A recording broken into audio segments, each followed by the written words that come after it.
The question on everyone's tongue, is Harley Reid a stay or a go?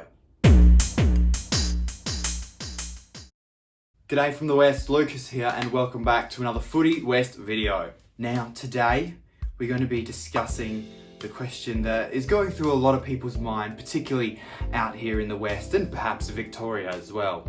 Is Harley Reid staying at West Coast? Before we start, if you're new here and you like the sounds of things, give us a like, give us a subscribe, turn on the post notification bell so you don't miss out on any of the new content. Now, this is a very, very hard question to answer.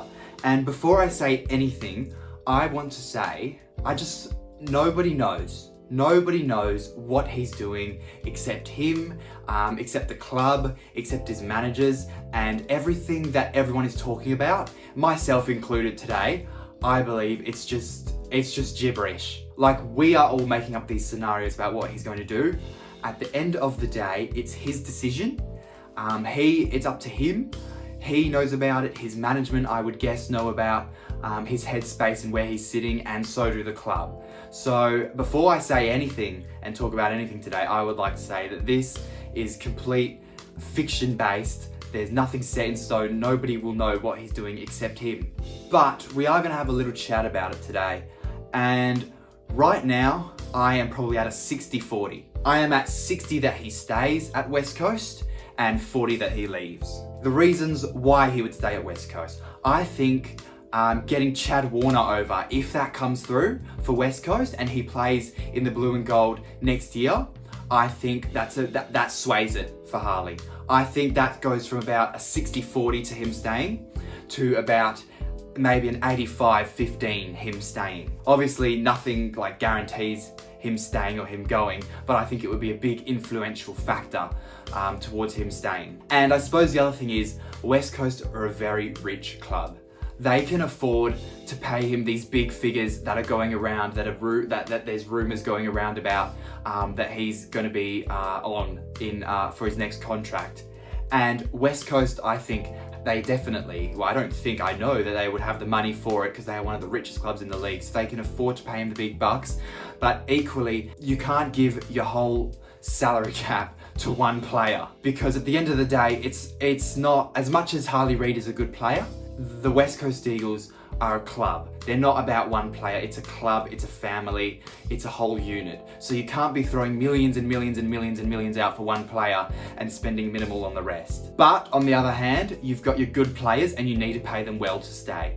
So I think that they should definitely throw a big lump of sum towards Harley, but don't throw the absolute world at him. The other thing is, I think he's set some roots in WA as well. I mean, he's got a home now. He's started to build up his own little community, his friends. So he's got that going for him now. And I suppose after doing all that work to build yourself some stability in a new state, moving from Victoria, it would be kind of pointless to just drop all that work and then head back to your home state. But in your home state, on the reverse, you've already got your established roots, you've got your established family, your mates, and there would be no shortage of clubs offering for him. And these clubs will throw mega bucks. They will go all in. There are some teams that are in desperate need of a player exactly like Harley Reid. I think of Hawthorn. They could do with one more A-grade midfielder to really propel them into genuine contenders for the flag. Even someone like St Kilda, Essendon, all these teams, they could really do with a Harley Reid type protege, and they will throw the kitchen sink at him. Whether they can afford it is another decision, but you've really got to think about, if you're going to look into it, you need to go deep. You need to think about the footy part of it, not just himself. Obviously, he would probably, if there was an opportunity, he would love to go home. But you've got to think, are clubs able to pay for him in their cash? Are they able to pay for him with draft capital? Are they able to suit him to their team? And there was a lot about that wedding picture of Harley and Sammy Mitchell next to each other at Brass's wedding. But I don't think Hawthorn have their draft capital. I mean, I think that we've got their first rounder and their second rounder, so that's already blown out the window for 2025. But I just do think you need to look a bit deeper than surface level when you analyse this. And then I think you've got one more thing to consider, and that's how West Coast will go. in these next couple of seasons. They've got a new coach, so it's a fresh start.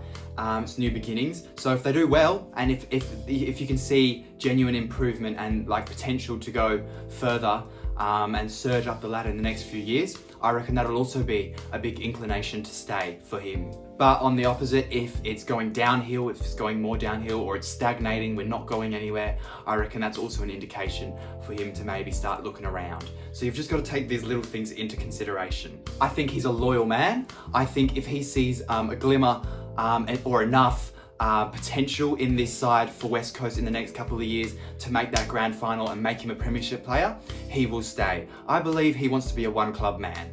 But again, nobody knows. And I know this is probably a bit ironic of me to say, but I think we just need to stop talking about it. We need to let the man play his football, play how he wants, live his football life, and when his contract talks come up, he'll cross that bridge when he gets to it. So I'm not going to talk too much more about it. It's not going to be a long video. I wanted to put in my 10 cents worth, but I think we should just let the boy play. And how good does he play? Like I said, I think I'm 60-40. I think it's pretty much 50-50, but I reckon he's more likely to stay just. We don't know, it's his decision. Things can change at any time. And that's just a waiting game for us fans and us in the footy world. We don't know. We don't know what's going to happen, and we've just got to wait till we hear it from trusted sources, I guess. But like I said, quick one today, don't want to be talking about it a whole heap. So if you did enjoy today's video, make sure you give us a like, give us a subscribe, turn on the bell so you never miss any more Footy West content. But that will wrap up today's video, and I hope to see you again back soon on Footy West.